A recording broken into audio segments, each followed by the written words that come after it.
नमस्कार, आप देख रहे हैं आपके सितारे और मैं हूं आपके साथ दिव्या। सबसे पहले आप सभी दर्शकों को नवरात्र और नव संवत्सर की बहुत बहुत हार्दिक शुभकामनाएं। तो आज से नवरात्र प्रारंभ हो गए हैं, साथ ही नव संवत्सर का शुभारंभ भी हो गया है। ऐसे में नवरात्रि में कब और कैसे करें पूजन, नवरात्रि में दुर्गा पूजा और उपवास का क्या है महत्व, ये बताएंगे आचार्य जी। साथ ही नवरात्र का प्रथम दिन है, तो आज माँ के प्रथम स्वरूप माँ शैलपुत्री की आराधना कैसे करें, ये भी बताएंगे आचार्य जी। साथ ही जानेंगे क्या कहती है आपकी राशि, कैसी है आपके सितारों की चाल। तो देर कैसे शुरू करते हैं आपके सितारे। क्या आप जानते हैं कैसे करें नवरात्र में पूजन, कैसे करें माँ शैलपुत्री की आराधना, क्या है नवरात्र उपवास का महत्व, तो जानिए पंडित वैभव नाथ शर्मा से नवरात्र पूजन विधि और उपवास का।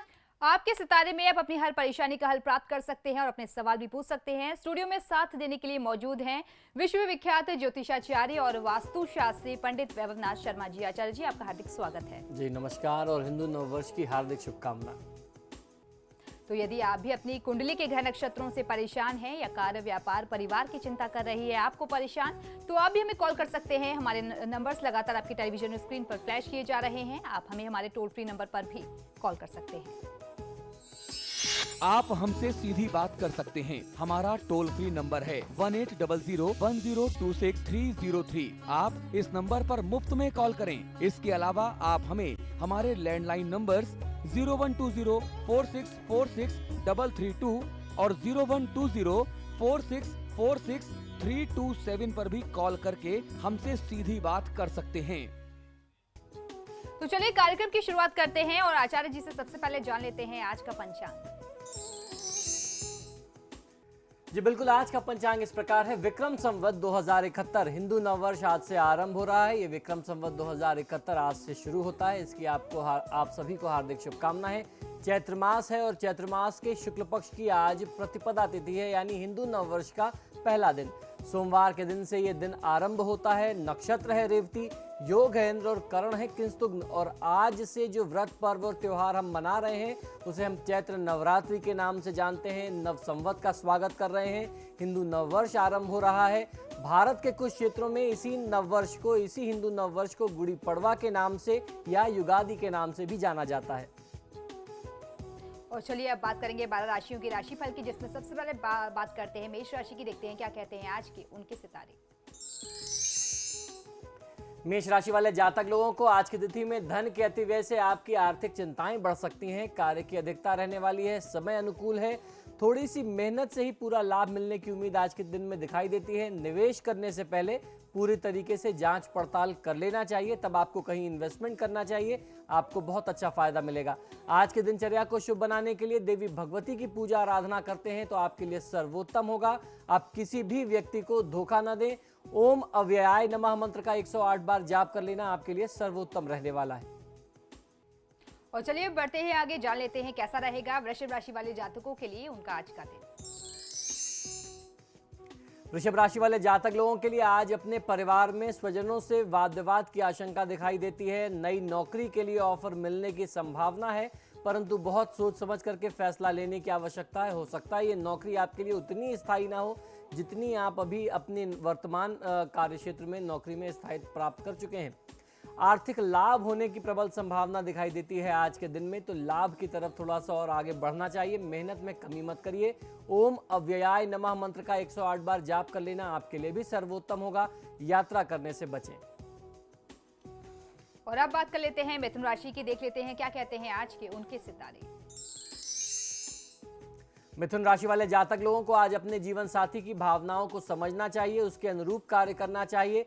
आप खुद को अपने प्रतिस्पर्धियों से कमतर महसूस कर सकते हैं। आज थोड़ी सी इन्फीरियरिटी की फीलिंग आ सकती है।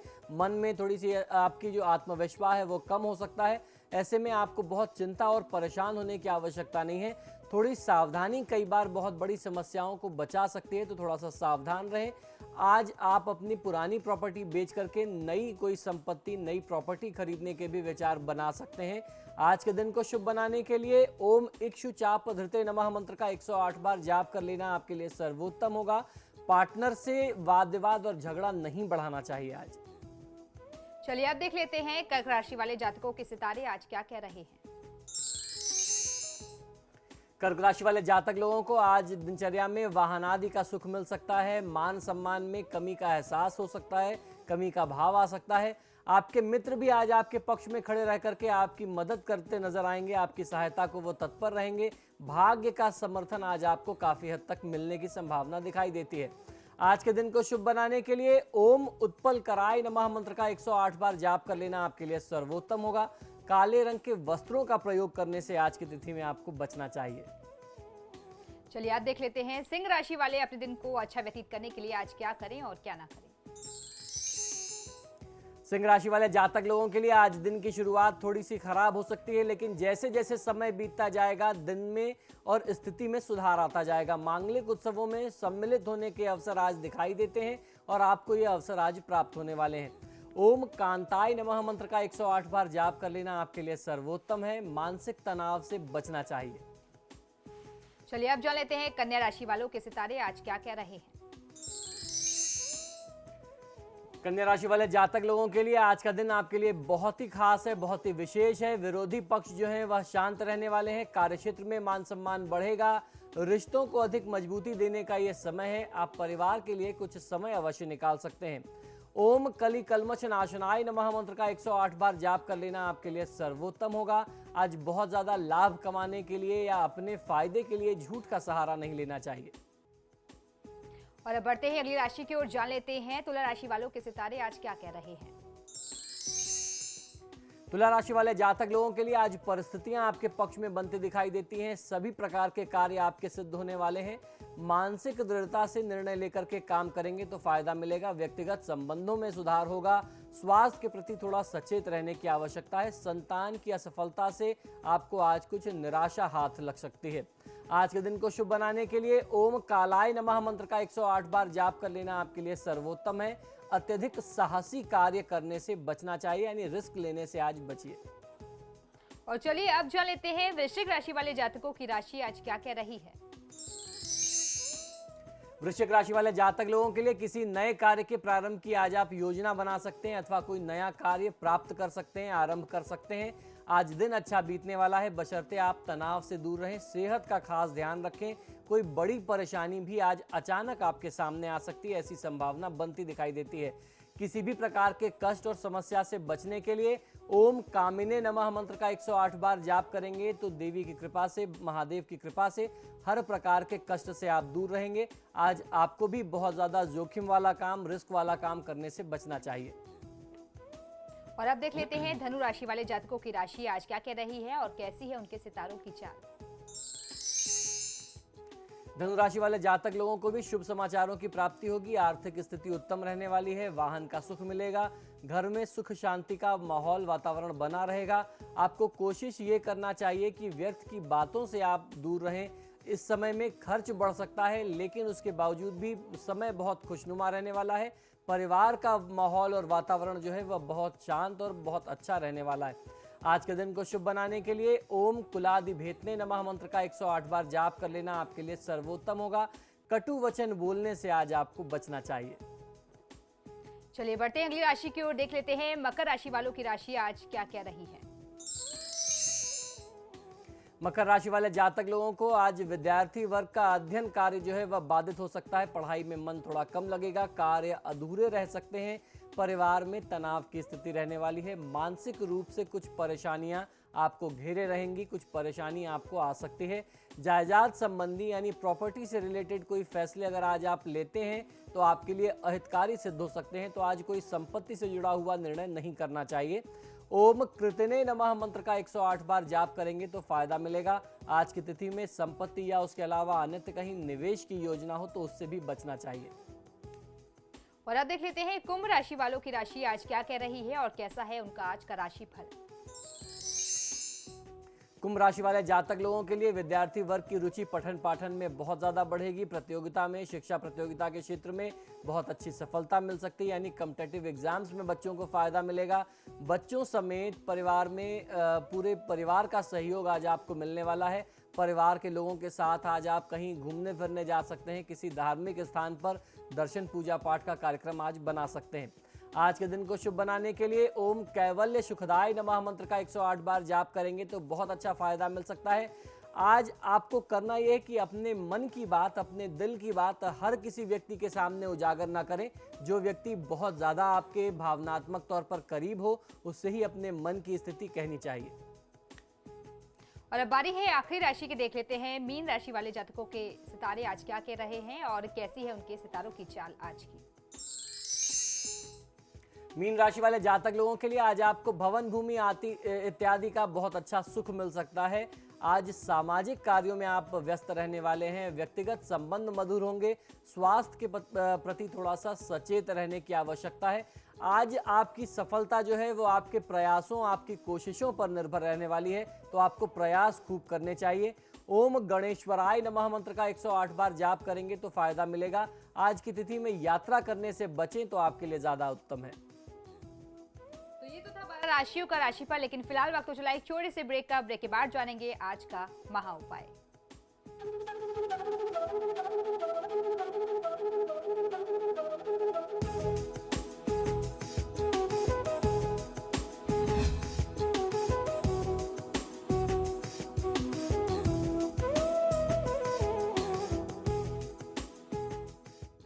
और ब्रेक के बाद एक बार फिर से आपका स्वागत है। चलिए अब आचार्य जी से जान लेते हैं आज का महा उपाय।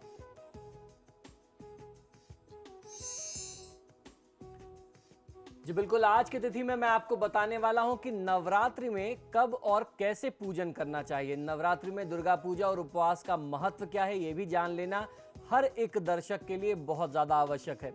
यूं तो वर्ष में 4 नवरात्रि आती है। 2 मुख्य नवरात्रि होती है, उसे बोलते हैं चैत्र और आश्विन मास की, और उसके अलावा 2 नवरात्रियां जो होती हैं वो गुप्त होती हैं।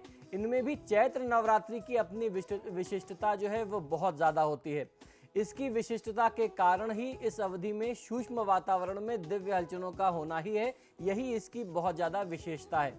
यह चैत्र, आषाढ़, अश्विन और माघ की शुक्ल प्रतिपदा से नवमी तक 9 दिनों तक चलने वाली 4 नवरात्रियां होती हैं, परंतु प्रसिद्धि में चैत्र और अश्विन की नवरात्रि ही सबसे ज़्यादा प्रमुख मानी जाती है। इनमें भी देवी भक्त अश्विन माह की नवरात्रि बहुत ज़्यादा करते हैं। इनको यथाक्रम वासंतिक और शारदीय नवरात्र भी कहा जाता है। इनका आरंभ चैत्र और आश्विन शुक्ल प्रतिपदा को हो जाता है, अतः यह प्रतिपदा जो है वह सम्मुखी शुभ होती है, ऐसा हमारे धर्मशास्त्रों का मत है। नवरात्रि के आरंभ में अमावस्या युक्त प्रतिपदा अच्छी नहीं होती, ऐसा हमारा धर्मशास्त्र कहता है। आरंभ में घट स्थापना के समय यदि चित्रा और वैधृति योग हो तो उनका त्याग कर देना चाहिए, क्योंकि चित्रा में धन का और वैधृति योग में पुत्र का नाश होता है।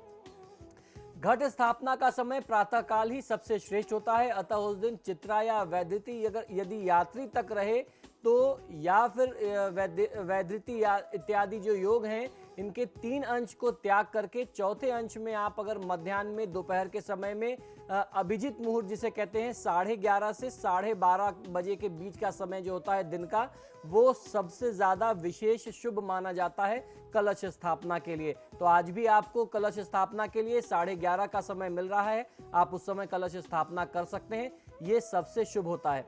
आपको ध्यान ये रखना चाहिए, स्मरण रहे कि देवी का आवाहन, प्रवेशन यानी उनकी स्थापना, नित्यार्चन और विसर्जन, यह सब प्रातः काल में ही शुभ होते हैं। सुबह से लेकर के दिन में, दोपहर के समय में ही ये सारे कृत्य हैं जो सबसे ज़्यादा शुभ होते हैं। यदि नवरात्रि में घट स्थापना करने के बाद किसी व्यक्ति के घर में सूतक हो जाए, आप सपोज करिए कि आपने अपने घर में घट स्थापना कर दी और उसके बाद आपके घर में कोई मृत्यु हो गई, कोई डेथ हो गई, तो अब आप क्या करेंगे? इसमें घट स्थापना में कोई दोष नहीं है, बस करना इतना सा है कि पूजा पाठ सब कुछ चलेगा। वह व्यक्ति जो कर रहा था वह स्वयं नहीं पूजा में बैठेगा, क्योंकि उसको अब सूतक लग चुका है। उसकी जगह पे कोई ब्राह्मण देवता, कोई आचार्य जी जो हैं वो पूजा को संपादित करेंगे और वो 9 दिनों का क्रम ऐसे ही चलता रहेगा।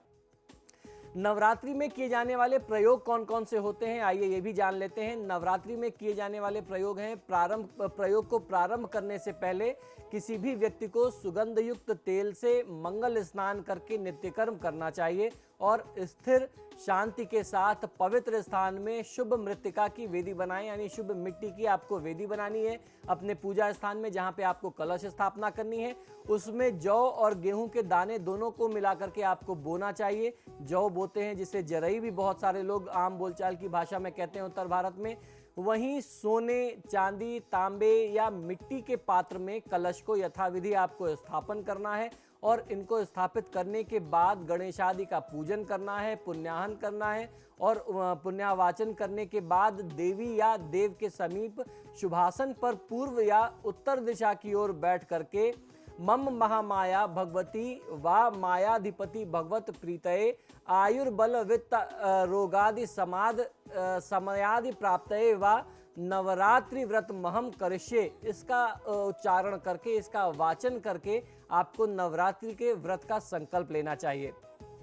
यह संकल्प करने के बाद मंडल के मध्य में, यानी जहां पे आपने कलश स्थापित किया था, मंडल के मध्य में आपको वो सारी चीजें रख देनी है जो आपने संकल्प के लिए ली थी अपने हाथों में। ये रखते हुए कलश पर सोने, चांदी, धातु या पाषाण मृत्तिका या चित्रमय मूर्ति देवी की आपको विसर्जित करनी है और विराजमान करनी है और उनका आपको उसके बाद आवाहन करना है। आवाहन करने के बाद आसन, पाद्य, अर्घ, आचमन, स्नान, वस्त्र, गंध, अक्षत, पुष्प, धूप, दीप, नैवेद्य, आचमन, तांबूल, निराजन, पुष्पांजलि, नमस्कार और प्रार्थना आदि उपचारों से देवी का पूजन करना है। चाहे स्त्री हो या पुरुष हो, अपनी श्रद्धा भक्ति अनुसार सभी को नवरात्रि का व्रत रखना चाहिए। नवरात्रि 9 रात्रि पूर्ण होने से पूर्ण होता है, इसलिए यदि इतना समय न मिल पा रहा हो, आप असमर्थ हो या किसी व्यक्ति का सामर्थ्य ना बन पा रहा हो कि वो 9 दिन का व्रत करे, तो ऐसे में 7, 5, 3 या 1 दिन का व्रत कर लेना या पहले और आखिरी का जो व्रत करते हैं लोग, ऐसे व्रत कर लेना बहुत अच्छा लाभ देता है। ऐसे में आपको व्रत करना चाहिए और व्रत में भी उपवास, अयाचित नक्त या एक भुक्त जो बन सके यथा सामर्थ्य वही कर ले। एक भुक्त का मतलब है कि एक समय भोजन करके आपको व्रत करना चाहिए। और ऐसा भी अक्सर लोग करते हैं कि एक समय भोजन करते हैं, एक समय फलाहार ग्रहण करते हैं। जैसा भी आपका सामर्थ्य हो उस प्रकार से आपको इस व्रत को रखना चाहिए। यदि सामर्थ्य हो तो 9 दिनों तक 9, और यदि सामर्थ्य न हो तो 7, 5, 3 या 1 कन्याओं को देवी मान करके उनको गंध पुष्पादि से पूजन करके, उनके चरण पाद धुला करके, उनकी पूजा करके आप उनको भोजन कराएं, उनको विदा करें, दान दक्षिणा दें और इसके बाद स्वयं आप भोजन ग्रहण करें, प्रसाद ग्रहण करें तो आपको लाभ मिलता है। इसी प्रकार 9 रात्रि व्यतीत हो जाने पर 10वें दिन प्रातःकाल विसर्जन करना चाहिए। देवी भगवती का विसर्जन करते हैं, तब आपको सब प्रकार के विपुल सुख साधन सदैव प्रस्तुत रहते हैं। देवी की कृपा से आपको हर प्रकार का सुख मिलता है। माँ भगवती आपसे प्रसन्न रहती हैं और उनकी कृपा आपके परिवार पर निरंतर बनी रहती है। नवरात्र की पहली तिथि में, प्रतिपदा तिथि में, यानी नवरात्र के पहले दिन अर्थात आज की तिथि में माँ शैलपुत्री की पूजा आराधना की जाती है। प्रतिपदा तिथि में माँ शैलपुत्री की पूजा आराधना करने से जीवन में स्थिरता, बल वृद्धि, स्वास्थ्य लाभ इत्यादि प्राप्त होता है। आज की तिथि में किस मंत्र से देवी की आराधना करनी है, आइए ये भी आपको मैं बताता हूँ। यह मंत्र इस प्रकार है: ओम ह्रीं क्लीं चामुंडाय विच्चय ओम शैलपुत्री देव्यै नमः। ये मंत्र एक बार पुनः सुन लें बहुत सावधानी से। आज की तिथि में इस मंत्र का जाप आपको कर लेना चाहिए। कम से कम 108 बार आप इस मंत्र का जाप अवश्य करें। ओम ह्रीं क्लीं चामुंडाय विच्चय ओम शैलपुत्री देव्यै नमः। ये देवी का मंत्र है, शैलपुत्री स्वरूप का ये मंत्र है, उनकी साधना का मंत्र है।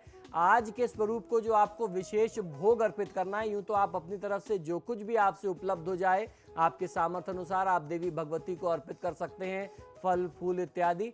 लेकिन खास तौर पर गाय के दूध से अर्थात गौदुग्ध से बने हुए या घी से बने हुए सामग्रियों का भोग यदि आप देवी को लगाते हैं तो बहुत अच्छा लाभ मिलता है। इससे भगवती की प्रीति आपको मिलती है, भगवती आपका कल्याण करती हैं। तो खोए का मिष्ठान आप माता को अर्पित कर सकते हैं। साथ ही अपने समस्त दर्शकों को ये भी बताना चाहूँगा कि ये जो नवरात्र के 9 दिन होते हैं ये वास्तु दोषों को दूर करने के लिए और आपकी कुंडली में जो 9 ग्रह हैं उनमें से अगर कोई ग्रह खराब है उनकी शांति के लिए बहुत ज़्यादा लाभकारी होते हैं। तो नवरात्र की जो पहली तिथि होती है, प्रतिपदा तिथि जो होती है, वह अशुभ मंगल की शांति के लिए बहुत ज़्यादा लाभकारी होती है। तो अगर आपकी कुंडली में मंगल का दोष है, मंगल से जुड़ी हुई कोई समस्या है, तो ऐसे में आपको मसूर की दाल का दान किसी गरीब व्यक्ति को, किसी दरिद्र नारायण को या किसी कन्या को करना चाहिए। इससे आपको फायदा मिलता है। नवरात्र की प्रतिपदा तिथि में यानी पहले दिन में दुर्गा सप्तशती के प्रथम अध्याय का पाठ करना चाहिए और एक पान पर देसी घी में भिगो करके एक कमलगट्टा, एक सुपारी, 2 लौंग, 2 छोटी इलायची और थोड़े से गुग्गुल और शहद का यदि आप विशेष भोग देवी को अर्पित करते हैं तो आपके मन में जो भी आकांक्षाएं हैं, जो भी कामनाएं हैं, आप भगवती से जो भी प्रार्थना करते हैं, भगवती आपकी प्रार्थना को बहुत जल्दी, बहुत सहज ही स्वीकार करती हैं, क्योंकि ये जो है ये देवी का विशेष भोग मैंने आपको बताया है। इस विशेष भोग से आप अपने किसी भी अभिष्ट को सिद्ध कर सकते हैं, अपने मन की किसी भी अभिलाषा को प्राप्त कर सकते हैं। ये नवरात्र का समय, जैसे मैंने बताया, कि घर के बड़े से बड़े वास्तु दोष को दूर करने के लिए बेहद लाभकारी होता है। तो हर दिन हम लोग नवरात्र में आपको बताएंगे कि किस दिशा का दोष आप किस प्रकार से दूर करें। नवरात्र की प्रतिपदा तिथि में यानी पहले दिन पूर्व दिशा में यानी ईस्ट डायरेक्शन में अगर कोई बहुत बड़ा दोष होता है आपके घर में वास्तु से संबंधित, तो उसको दूर किया जा सकता है। पूर्व दिशा के दोषों की शांति होती है। आपको करना यह है कि अपने घर के पूर्व दिशा के कोने पर चले जाएं और जो मंत्र मैं बता रहा हूं, जो विधि मैं आपको बता रहा हूं, आपको उस हिसाब से जाप करना है। ह्रीं मामेंद्री देव्यै नमः, इस मंत्र का उच्चारण करते हुए पीली सरसों आप अपने हाथ में लेकर के पूरे ईस्ट डायरेक्शन में, ईस्ट वॉल की तरफ आप छिड़क दीजिए। गृह क्लेश से मुक्ति मिलेगी। ईस्ट में पूर्व दिशा में जो भी गंभीर वास्तु दोष होगा उससे आपको मुक्ति मिल जाएगी, बहुत अच्छा लाभ मिलेगा। मंत्र एक बार पुनः समझ लीजिए। मंत्र है ह्रीं मामेंद्री देव्यै नमः। आपको करना यह है कि थोड़ी सी पीली सरसों लेनी है और इस मंत्र को बोलते हुए छिड़क देना है। कोई जाप नहीं करना, कोई वहां बैठ के पूजा नहीं करनी, बस ये बोलते हुए ईस्ट डायरेक्शन में पूर्व दिशा में पीली सरसों आपको बिखेर देनी है। इतना कर लेने मात्र से ही आपके घर का पूर्व दिशा से जुड़ा हुआ जो भी वास्तु दोष है वह तत्काल दूर हो जाएगा।